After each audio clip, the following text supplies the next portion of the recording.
Good morning, y'all. Welcome into another edition of DNVR Rams Live. As always, I'm your host, Justin Michael. I hope everybody has had a good week. Excited for Ag Day this weekend. The annual Orange Out, one of my favorite traditions. It's always a really good time. I'm excited to see the new uniforms, obviously. And obviously, we have the special twist this weekend with the jersey retirement of Lieutenant Colonel John Mosley. Honestly, a long overdue recognition of one of the greatest men in the history of this school. So slam dunk move from the admin. I think it's cool of all the players to be the last to wear 14. The fact that it's Torrey Horton is pretty special. I wrote a piece on that. If you want to check it out, you can go check that out on the website. You can also watch that interview on YouTube. So lots of stuff happening before Saturday. I caught up with Mike Sanford, who is a daily radio guy for Altitude Sports, covers the Mountain West. He does a show with Bronco News Nation. He covers the Broncos, the Denver Broncos as well, for CBS and a variety of outlets. He's coached all over the country. Really bright football mind, a guy who I respect a lot, and I'm glad that I finally was able to catch up with him, have him on this show. We're going to play that here in a couple of minutes, so make sure you guys stay tuned in for that. Definitely not going to want to miss his insight. Him and Brady Holm might be the only people in the entire state that have been to a Greeley practice and a CSU practice. Maybe there's one other person out there, I'm not sure, but he does a really great job, and it was awesome to pick his brain on everything, kind of talk to him about what he saw from CSU from a scheme standpoint this past weekend. He talked about why the Rams shouldn't overlook UNC. They were in it with Incarnate Ward this past weekend, and that's a pretty good program.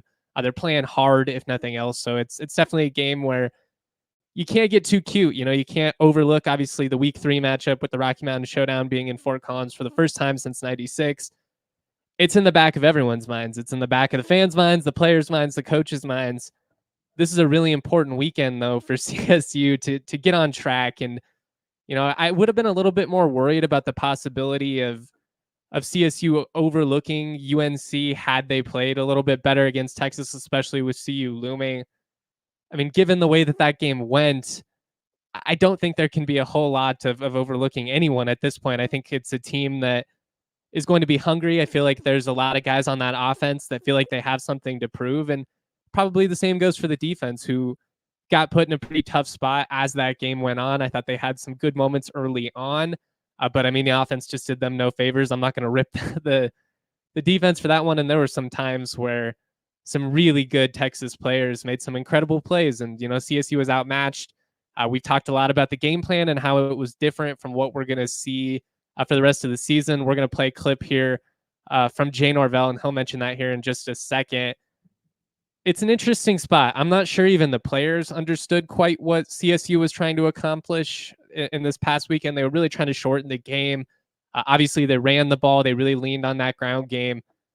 First time, since 2022 that the CSU had less than 30 pass attempts in a game. It was not what we expected. I think there's some logic to it, especially if you're trying to hold back. And if you could have made some plays offensively, if you, for instance, could have taken advantage of that early turnover, if you don't have the failed either fake punt or maybe it was just a muffed punt from Patty Turner. Either way, it ends up being a turnover deep in your own territory.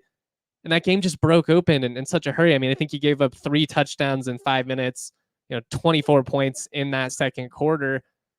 It got out of hand really quickly. And then I think, they were already kind of cautious going in, but then, essentially a business decision was made in that second half. And I'm not sure that's necessarily wrong. At that point, it's probably best to just try and get out of there healthy. But it still sucked. It was a big letdown for the fans. I wrote about it in my column. You can debate about the strategy all you want, but what's not up for debate is losing to 52-0 on national TV. That sucks. And I think there's some bruised egos in that locker room, and there should be. I mean, if those guys are not upset about how last week went, that would be upsetting to me. And I think you're going to see a team that comes out eager to put up some points and, hopefully, kind of release some demons here, kind of let out some stress after a really tough week. Again, I don't think you can overlook UNC. They've got some talent on that roster. They've got a really nice backfield. They've got a quarterback that can run the ball as well. So, they're going to have to tackle really well. You're going to have to be sound in the secondary. I could see some situations where they try and get cute with some play action stuff, especially if they are running the ball with success. So it's going to be interesting to see how CSU can respond on both sides of the ball. I think this is deceptively a pretty big game. If you're looking for somewhere to watch it, you can come through and watch at the DNVR bar. It is at the same time as the CU Nebraska game. So there will be people there watching that as well. But if you are looking for somewhere to watch, we will have that going at the DNVR bar, just a heads up. Every game this season, if you're looking for somewhere to watch the Rams, all their games are on cable this year. We will have them on. It's exciting. What's also exciting, Ag Day weekend. The Rams did have a winning record at home last year, which was a step in the right direction.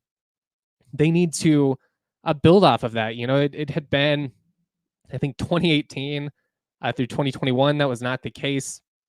I guess technically 2020, because they only played one at home, but they're 5-2 in their last 7 games at Canvas. They really need to take advantage of this home slate this year. You got 7 home games. You've got so many first-year programs on the schedule.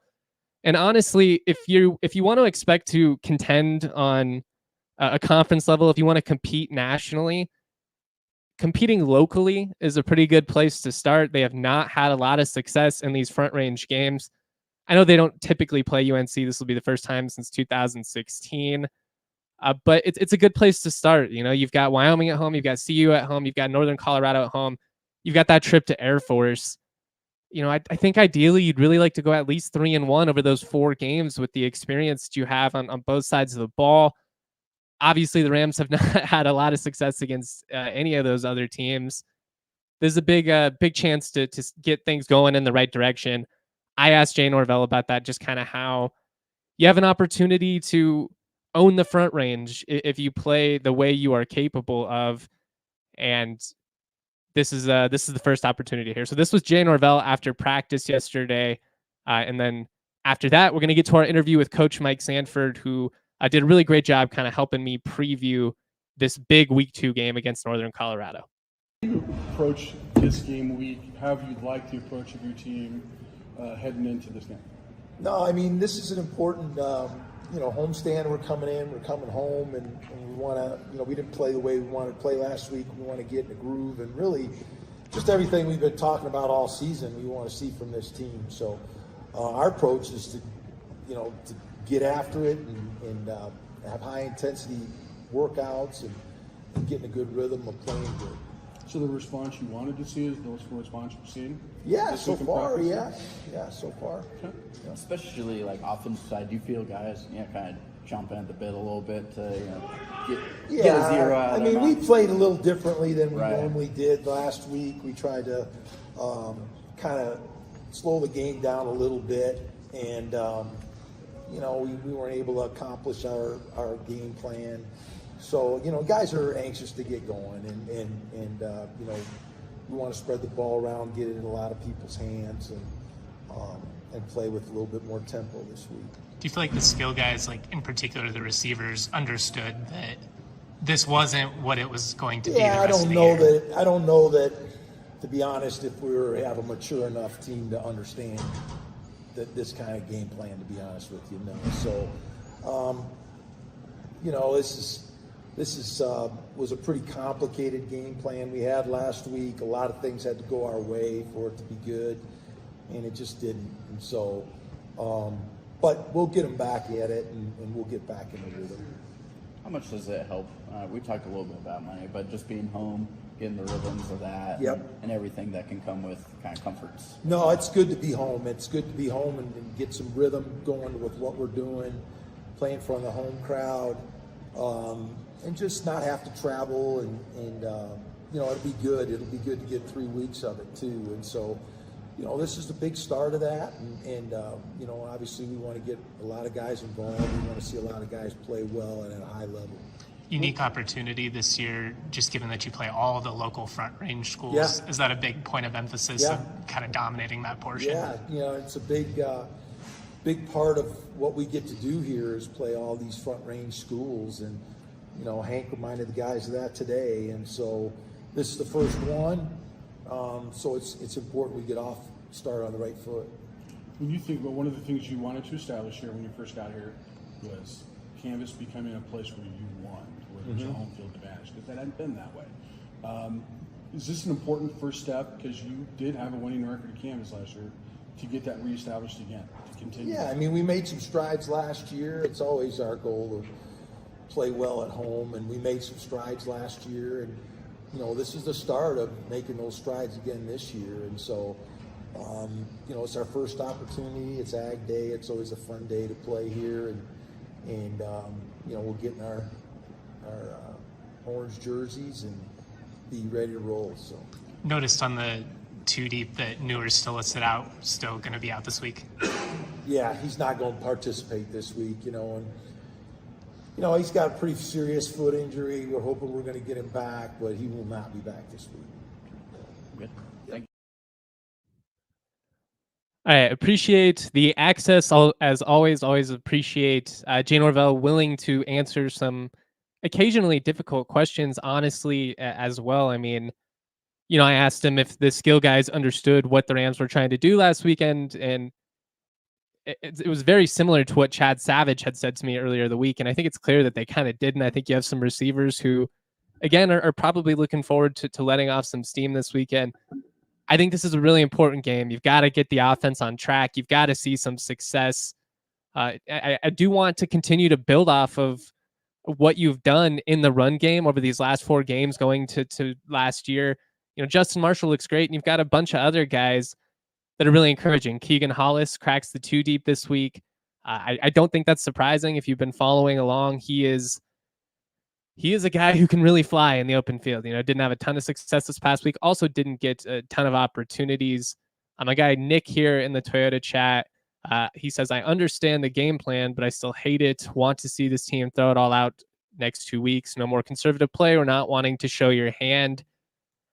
I'm really interested to see what the philosophy is this weekend. I think in some ways there's probably definitely going to be some things that you hold back, for CU. That's a huge game like that. That's part of it. Like, I don't think you necessarily throw the kitchen sink, but at the same time, like, maybe you do, maybe you get really creative and you put a lot of different stuff out there and you make CU have to game plan for that. There's a lot of different ways to look at it. I will say you need to see a lot more success within the passing game than what you saw in that first game. That's obvious. Like, if it's another situation where BFN has less than 30 pass attempts for any reason outside of, you went crazy and ran for like 300 yards, or you just broke off a bunch of big explosive plays. That could be a situation too, where you don't have a ton of completions, but you have a ton of big explosive plays in the passing game, something we didn't see last week. Something we saw a ton of against Utah Tech in the Orange Out last year. That said, I think if the game is as much of a struggle as that one against Utah Tech was at times, there's sweating a little bit at halftime, that'd be a disappointment. Like, I think this is a game from an expectation standpoint with the fan base where you've got to roll pretty comfortably. UNC, they're going to play a lot of man coverage on the defensive side. You have a lot of speed at receiver and a quarterback with a huge arm. You've got to be able to exploit that. And then, hopefully in the second half, we're able to see some of those other guys get in the mix as well. You're able to rest some of your starters. I think it'd be cool to see, some of the freshmen get involved, some of the sophomores as well. There's a lot of guys in their first and second years in this program who I think have a ton of potential. Caleb Goody is a guy who I've talked about a lot at receiver. I'm really expecting a breakout year from him. Cool to see Jordan Ross get a catch against Texas. We didn't see a ton of him, obviously, but they do have a lot of young talent. And I'd like to see some of those guys hopefully get to play, in the third and fourth quarter, because the Rams are up big and you're not in a situation where, you still have to lean on your starters there because UNC does play tough and you don't want to overlook them. We're going to play the interview with Mike Sanford previewing this game. Real quick, I do want to shout out our friends over at Coors Light. Guys, life can be stressful. I know we were all feeling stressed after last weekend. When you have those days where it just feels overwhelming, it can very easily put you in a really rotten mood. You can be really just a bummer to be around, and nobody wants to be that way. You don't want to bring the vibes down. You want to be the guy that brings the vibes up, that lightens a room when you walk in. That's why it's important to be mindful, and you got to choose a chill mindset. Do what you got to do. Go on a walk, take a deep breath. I got to do all of it. Sometimes I'm a hothead. I know it. You guys probably know it. But much like my friends at Coors Light, I am encouraging you to choose a chill mindset.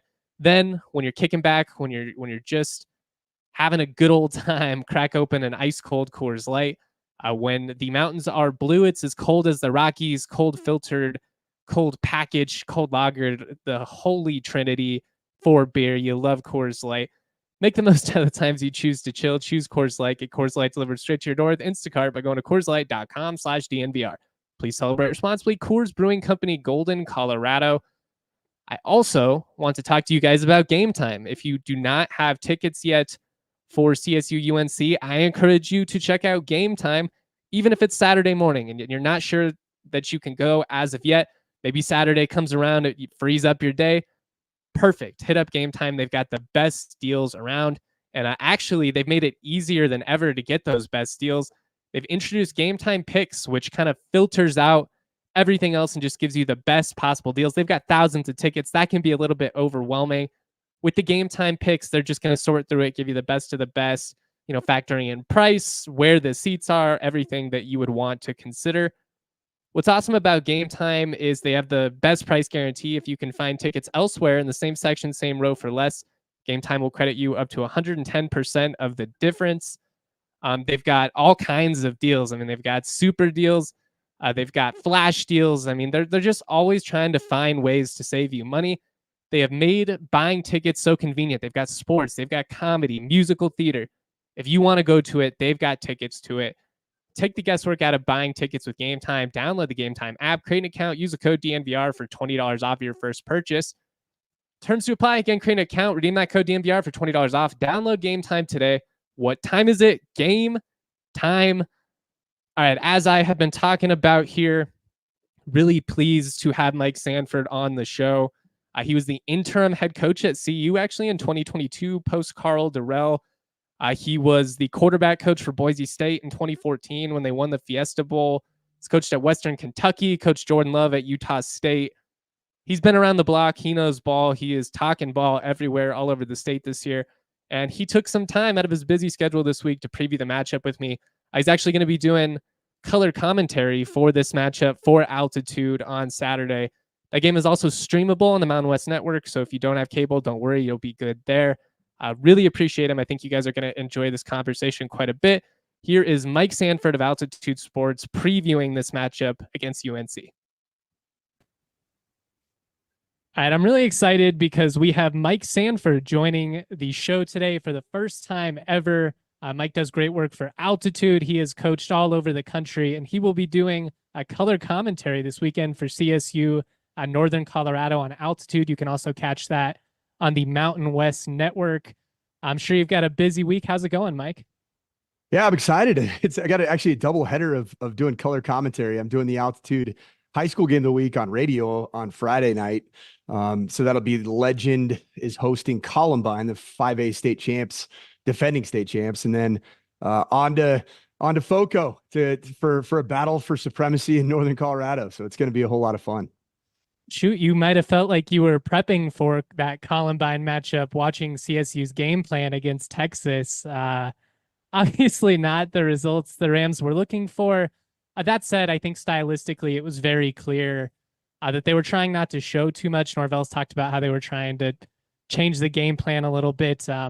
Obviously, you're a guy who has a ton of experience coaching in these unique situations. Was that surprising at all to you, how CSU approached the game plan against Texas?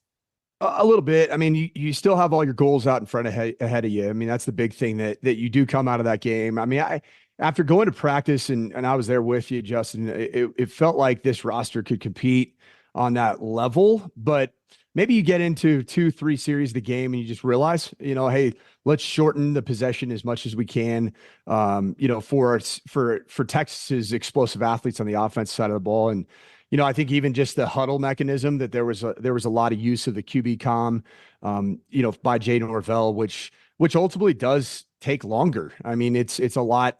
It's less of the air raid, or what do they call it? Fort raid offense in that particular game, and a little bit more of a pro style kind of thought process to eliminate as many possessions as you possibly can from Texas. But hey, you know what? Just like I've been a part of games like this myself, buy games, money games. You sometimes just gotta look at the film, you gotta throw it away, you gotta move on and turn the page to the next game. I understand the financial necessity for schools like CSU, but I am curious from a scheduling philosophy, as someone who's worked at, mid-major programs around the country, what are your thoughts on these bye games? Like, as a coach, would you rather open up against a smaller opponent, maybe get some confidence going? Or is it kind of nice to have that measuring stick right off the bat and get it out of the way? Man, it could go one of two ways. I mean, you could ask App State about their program and what that Michigan win did for them. It's like you paid me $1 million to go beat you. I've even been a part of the other side where, Minnesota, we lost to Bowling Green State, and that win propelled their program. And then, I was at Western Kentucky, and we hosted Maine, who had done really nothing as of late in the FCS, and they ended up going to the semifinals that year. We lost at the end of that game. So it does go both ways. Every time you have one of these games, I think the competitor comes out and dang near all of us that you want to go and showcase your brand on a national spotlight, see if you can take it into the third, fourth quarter. And I just to be clear, I don't think that Jay Norvell strategically wanted to not compete. Like I don't. That's an important distinction. Yeah, I don't think it was like they're just punting on the game, but right. I don't think it was what we're going to see the offensive approach be for the rest of the season. Yeah, I think it was much more of a conservative offensive approach to keep that clock ticking. Certainly the offensive, the firepower wasn't necessarily on display in the pass game, to the tune of only 59 passing yards, for BFN. So I'm looking forward to a game. I just did some study on Northern Colorado, watched their game against UIW, Incarnate Word, who's one of the powers in FCS in the last couple of years.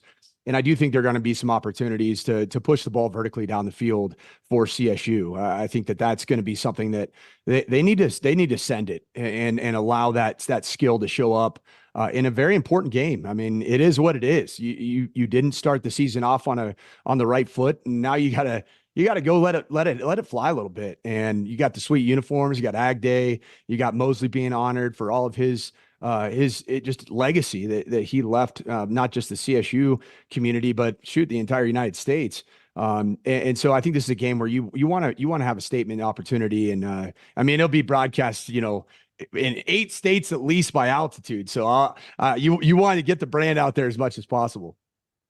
I mean, it is one of those deceptively important games, obviously sandwiched in between Texas and the CU game, which is massive. And then you've got the looming trip to Oregon State. Like these are the games they've got to find some confidence, establish a little bit of momentum. You mentioned, when you came up to practice a couple weeks back that you thought this was a much improved team. You mentioned athletically and from a size standpoint that they kind of stood out to you.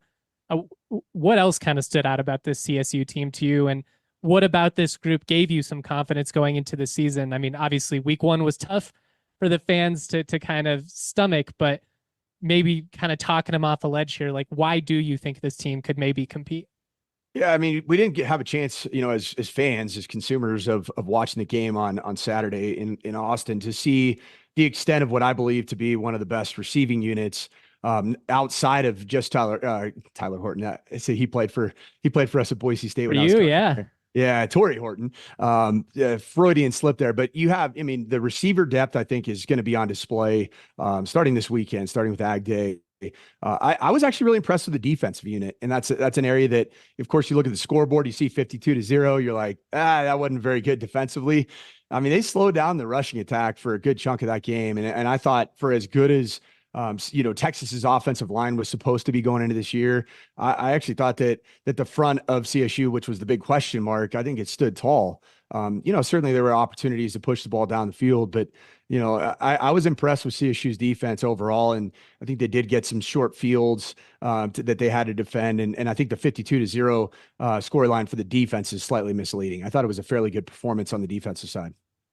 I'm with you. That was the funny thing is a lot of people want to play the comparison game, and the week 1 openers against these Power 4 teams have been rough for CSU the last couple of years. Like you get stomped by Washington State last year, going to the Big House the year before that. And I think it's easy to just look at the scores and say there's been no improvement with this program. But when you look at what the Rams did in the trenches, really on both sides of the ball, they ran, Justin Marshall at 100-yard performance, 4.2 yards per carry. They weren't doing that 2 years ago. So, I mean, if there is anything positive to take out of that, you established the run and you did have some success in the trenches, which, I don't think you're going to face a lot of defensive fronts quite like that moving forward. No, it's going to be the best defensive front you see all year. It's going to be the best and most athletic secondary you're going to see all year. That's for sure. And so, the turnovers weren't egregious. And I think that's going to be the key to this game is that CSU plays an attacking brand of football, because I think that's this team's best shot to make some serious noise in the Mountain West Conference is behind the pass game and the arm of Braden Fowler-Nicolosi, having some semblance of balance, certainly, which they proved to have against Texas with the run game. But you just can't turn the football over in this game. And UNC had four turnovers in the game against UIW. And if you take those away, which obviously is a huge part of a game, if you take those away, I actually think that UNC's playing into the fourth quarter with a team that's picked by a lot of people to be in the championship game in the FCS playoffs. So the only path forward, in my opinion, for UNC to compete and make this a 4-quarter game is to win the turnover battle. So I think that's going to be really important. CSU blending that attacking style, pushing the ball down the field, but also taking care of the rock.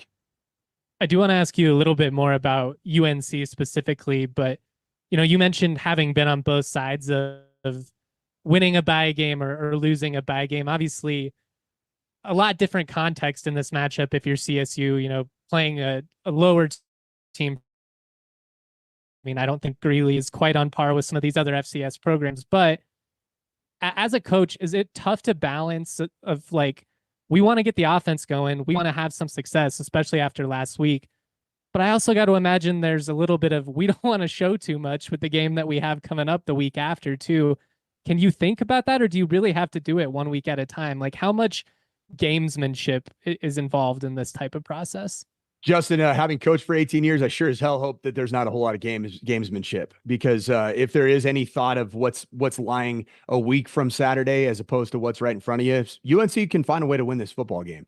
And we all know that would be that'd be the worst possible scenario for this season, to start out 0-2 with CU looming. So this has got to be a game where you're kitchen sinking UNC, and ideally you kitchen sink them in the first half. You get a lead, and then you can call off the dogs, and you don't show the entirety of what you had from a game plan perspective. You don't have to use your trick plays. But man, you look at teams like Boise State, in the Mountain West, that go and are heavy favorites at Georgia Southern. If you're holding anything back, you're in danger. CU in their opening game against North Dakota State, I don't think they held anything back. I think that's who they are. But you find yourself in really with 4 yards away from losing a football game against an FCS team, with all the all the hype that surrounds that program, would have been a terrible outcome for CU. So Jay Norvell and this staff understands the severity of this game, and if there's any thought of holding anything back, that's going to be to the detriment of this football team for the entirety of this season, because you can't go two weeks holding back. And I'm not saying they held back, but I mean, you got to play ball. I mean, you got to, when are you going to get into any form of rhythm, offensively? Is it just going to, hey, let's just save it for CU? I just don't think there's a world where that exists. Yeah, I think that'd be getting a little cute with it. UNC, it was a really tough spot for Ed Lamb going in there. I mean, it's a really tough gig in general. They obviously don't have the resources that the rest of the conference does, but I do think there is some belief that he's a guy that's kind of right suited for that rebuild that can get it done. It seems like the players are playing hard for him, which is about all you can ask for at this stage. What stands out about UNC to you? I noticed they played Costelli and Gibbs at quarterback last week. Mm-hmm. Obviously, Afari and Van Shield, that's a nice little running back duo they've got there. But what stands out most to you, Coach, about these UNC Bears? Yeah, for a team like UIW that runs an air raid offense, one of the higher scoring teams in FCS football over the last 5 seasons, I was really impressed with the tackling on the defensive side of the ball. That you did have some opportunities for UIW to get out in space, and the limiting of big plays by UNC's defense was impressive. Now, there is a lot of man-to-man coverage. There is a lot of downfield opportunities for 50-50 balls, and that's where UIW created a good chunk of their offensive yards were on those downfield throws.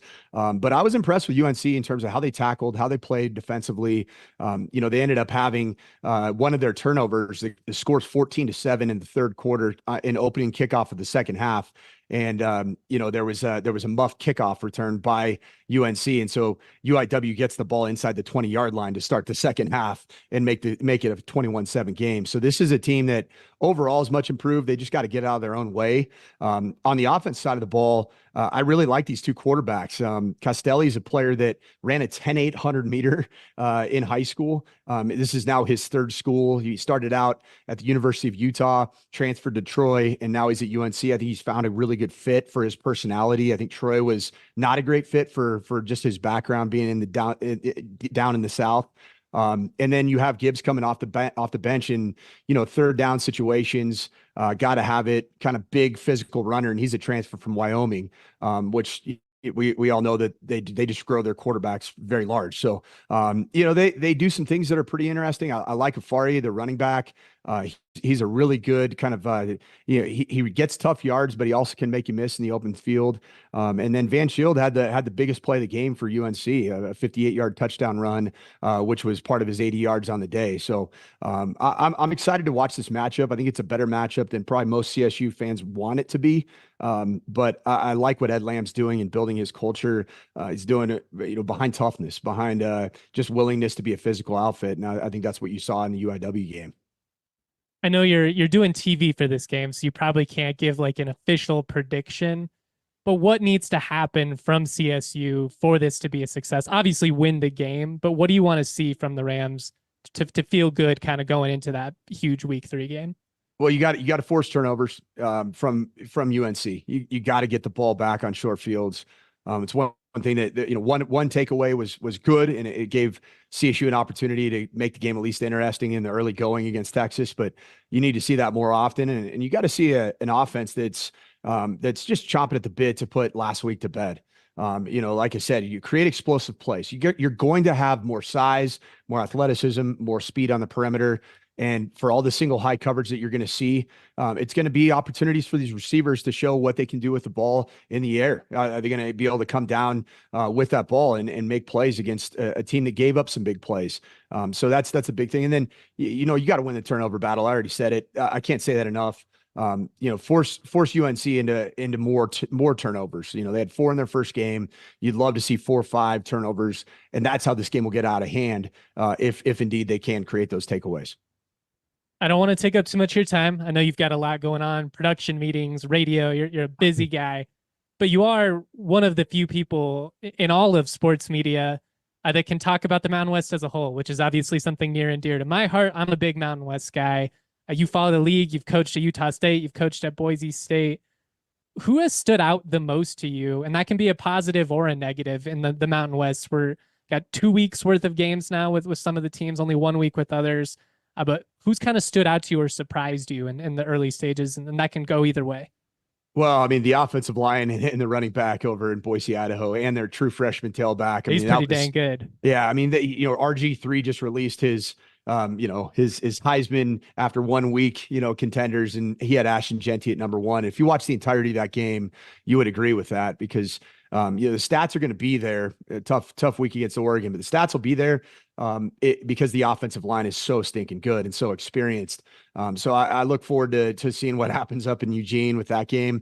And then Nevada, I've been really impressed with Nevada, what they did at home in their opener in week 0 against SMU. They should have won that football game. I thought that Jeff Choate, the new head coach that has ties to Boise State, has ties to Texas, was most recently there at the University of Texas, was a program altering head coach at Montana State. He's done a phenomenal job. I mean, making that team believe, playing physical, playing gritty.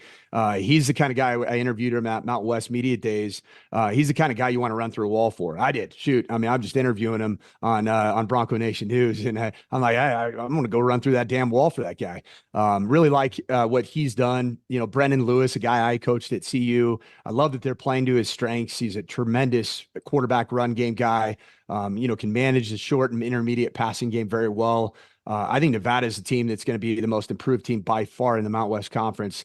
A game that you probably circled early in your year as an automatic win wherever you're at. I don't think that's the case at all after they go and beat Troy.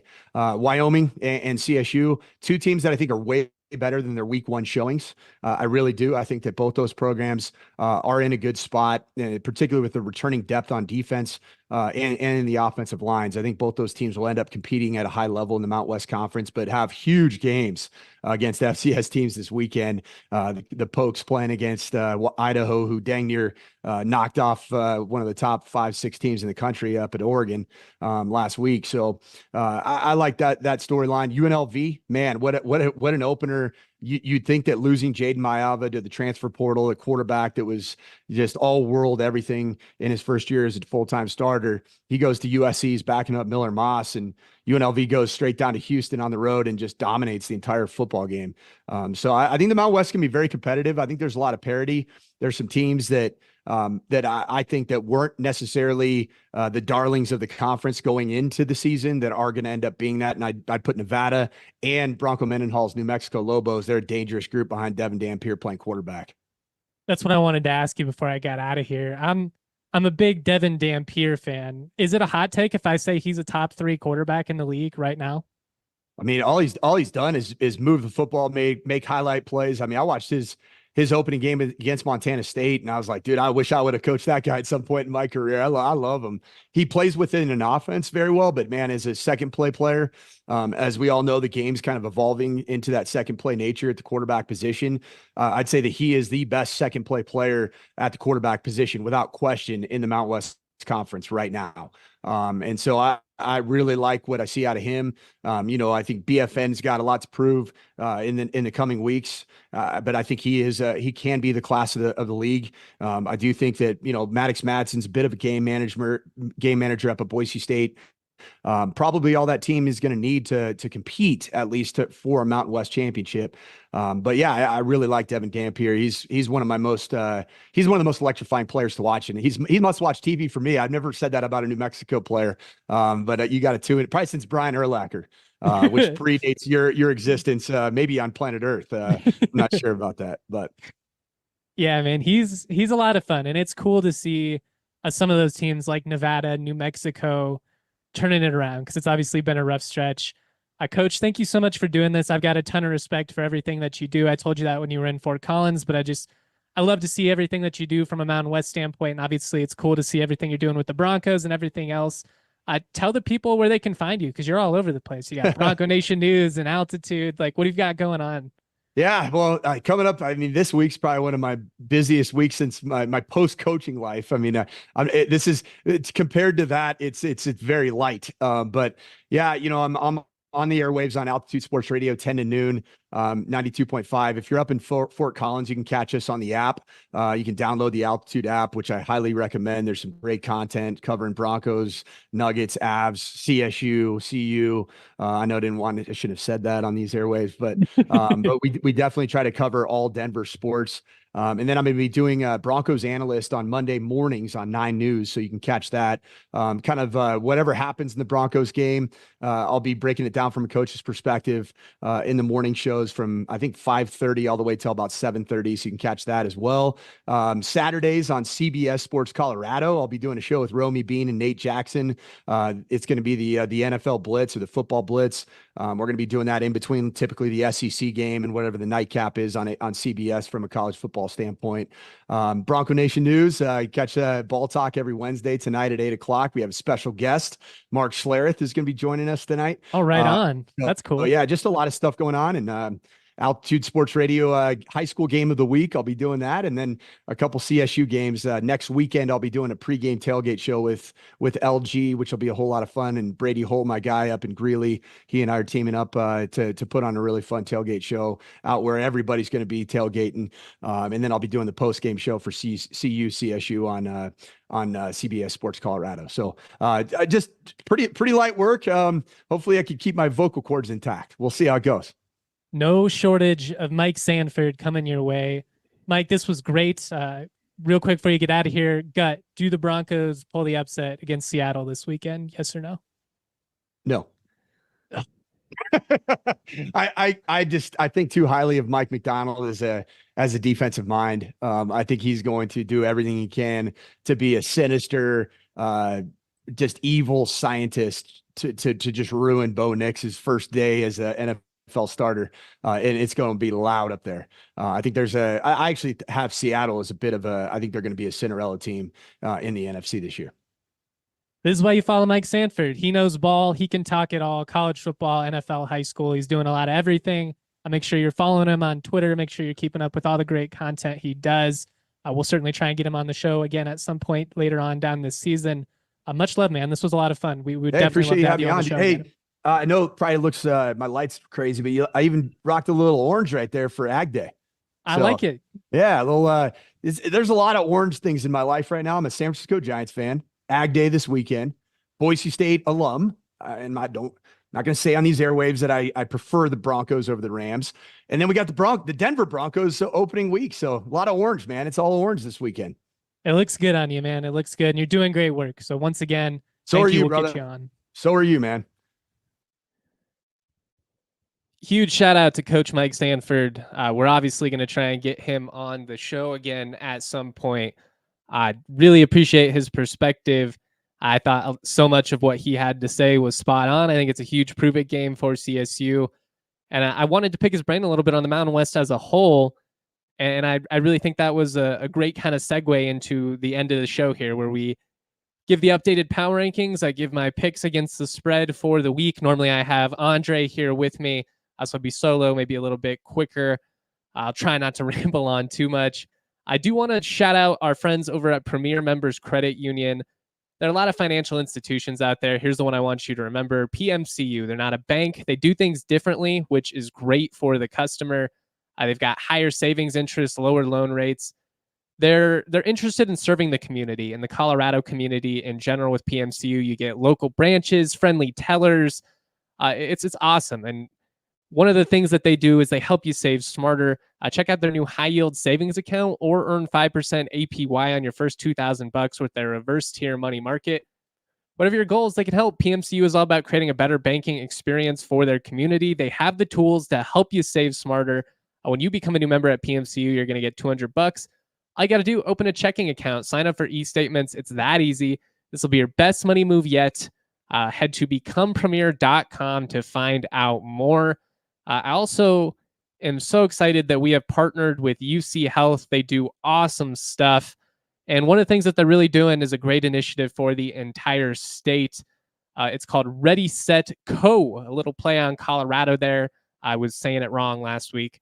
UC Health Ready, Set, Co. is a statewide challenge to help everyone be a little healthier. One pillar of this year's challenge, it's nutrition. UC Health is here to set the tone and get you thinking about choices. I've talked about this a lot, but one of the things about bettering yourself that I think is a big misconception at times is that it has to be all or nothing. You know, you've got to take every vitamin. You know, you can't have anything good anymore. You got to cut out everything that's fun. You got to eat nothing but broccoli and kale, or, you know, you can't do it. You're going to be unhealthy. That's not the truth. It's about balance. You know, it's about small decisions each and every day. You know, taking walks, you know, ordering a healthier side, maybe instead of the French fries, but still letting yourself, you know, enjoy that burger. And again, you know, I've talked about this a lot, but being mindful, it can happen in so many different ways. You know, for me, mowing the lawn is like a great stress reliever. I love getting in the sun. I love getting the sweat going. I take great pride in it. And when it's done, you feel good. It's little things each and every day. It's what it's all about. If you want to join UC Health's Ready, Set, Co. challenge, click the link in the show notes or go to www.ucl.org, Ready, Set, Co. right, love that. Love the message from them. Really loved that interview with Mike Sanford, as Eric says in the Toyota chat. Although Mike has Boise and CU ties, he's incredibly unbiased, has great takes. Good for the Mountain West. I could not agree more. It's great to have people that can just talk ball, can put some of the nonsense aside. He is one of the best in the biz at that. And we're definitely going to get him on at some point. He's also doing color commentary for the New Mexico game, so I'll be bugging him before that. Honestly, going to just try and bug him as much as possible. Always got to be mindful, though. Got to keep a rotation of homies on the show. You don't want to put too much on any one, but he's definitely one of the better guys that we can have on the show. And, it's funny, like, as somebody that has those ties, like, I would so want to dislike someone like that inherently, somebody that coached at CU, coached at Boise, especially in 2014. I mean, we all think back to 2014 as Ram fans. He's awesome, though. Really insightful, really knows his stuff, and really gracious. So, shout out to him. Looking forward to having him on the color commentary when I do my rewatch of the game. By the way, tomorrow, make sure you don't miss out. I'm going to have CSU Athletic Director John Weber on the show. I'm going to catch up with him this afternoon to kind of talk about a big weekend on campus, some of the cool initiatives they're doing. I'm excited, to see the band be a bigger part of the student section. Again, I'm a sucker for tradition, but I am really excited for this weekend. And so make sure you tune in tomorrow, 10 a.m. Don't miss my interview with CSU AD John Weber. I'll also be going live Saturday night, roughly 9:30-ish, 10-ish. We'll kind of have to see depending on how quickly things go. Sometimes the post-game interview process takes a while. I got to do all that. Got to get home, got to get the studio set up and all that. But I will be going live Saturday night to break down that game. Before we get out of here, we are going to do the Mountain West Power Rankings. I'll be honest, I tried not to overreact too much to week one. And I know I'm going to get some pushback on some of these. But a lot of this, some of my opinions on some of these teams have changed drastically. New Mexico's offense, they're incredible. Nevada, I agree with Samford. They're the most improved team in the entire conference. Other teams had horrible showings like CSU and Wyoming. You kind of rate everything different. I still have confidence in some of these teams, even though I've dropped them, or some teams, I've moved up, knowing there's probably a pretty good chance that I move them back down in a couple of weeks. But you all know how the process goes. We're going to start at the bottom. We're going to go to the top. At 12, I think it's got to be Wyoming. And it's not like a CSU Wyoming thing. Again, this isn't, it isn't me trying to come on here and have the haters ball or anything like that. But, I talked to a lot of people around that program in the summer, and that was a matchup that they expected to win. They kind of considered it a disappointment if they couldn't go on the road and pick up that win. I do want to be fair to them, and the context of that matchup changed drastically when Harrison Whaley got hurt. Not having John Michael Gillenborg, that was brutal as well. He's probably their other best offensive weapon. So you basically went into this fight with at least one hand tied behind your back and maybe a fractured wrist on the other side. That said, that's not getting rolled by Texas. That's a 3-win ASU team that is projected to finish somewhere near the bottom of the conference. It was bad. Svoboda really struggled. A couple of ugly turnovers. I mean, they got a lot to prove. And I'll be honest, it's tough sledding ahead for Wyoming. It's big matchups against FCS teams for a lot of Mountain West teams this week. Idaho might be the most brutal draw to all of them. I mean, we saw them push Oregon to the brink last week. That's a really good program under Coach Eck, I believe Jason Eck. So I'm interested to see how they respond. But I'm not sure anybody has more to prove than Wyoming after this past weekend. And obviously CSU's in that conversation as well. At 11, I'm going Utah State. They pulled out the win over Robert Morris, but man, was it a struggle. Admittedly, I've been kind of down on them ever since the coaching situation went down. I think this late in the cycle, having that instability could really hurt them in a way that I'm not sure it's going to hurt Fresno the same amount. They do have talent, obviously, and they pulled away in the end, but not super high on them at the moment. San Diego State, I got them at 10. Scored like 42 points in the second half against Texas A&M Commerce. It was a 6-3 game in the third quarter, though. I don't know what to expect with that team defensively. Ready and willing to acknowledge that they have some explosiveness on the offensive side. They ran the ball well. I think they will be higher than what they are right now. But I was a little bit more impressed with what I saw from San Jose State against a good Sacramento State program.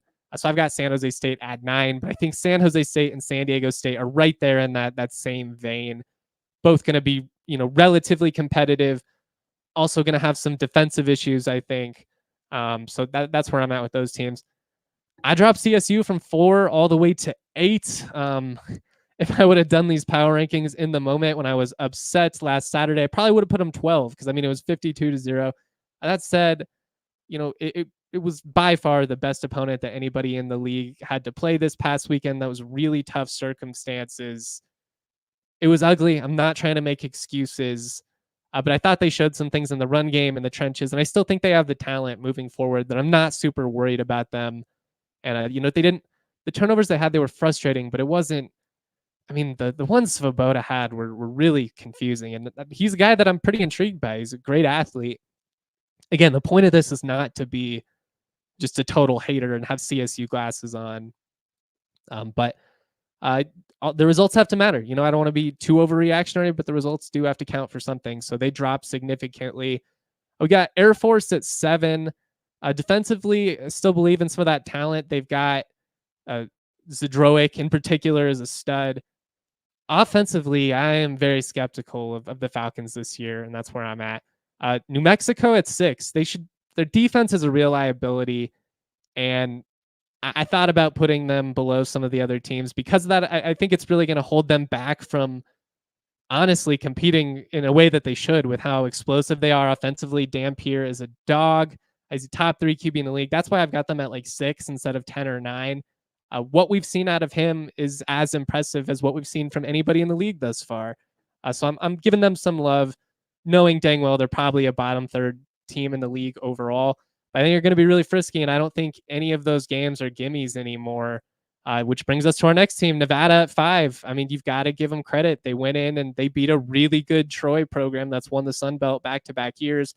True road win coming off of a heartbreaking loss at home. I'm impressed. And again, those games against Nevada and New Mexico felt like kind of the gimmies from a conference perspective. I don't know if there's any gimmies in the league this year. I think the bottom of the league is solid. The parity is going to be really good.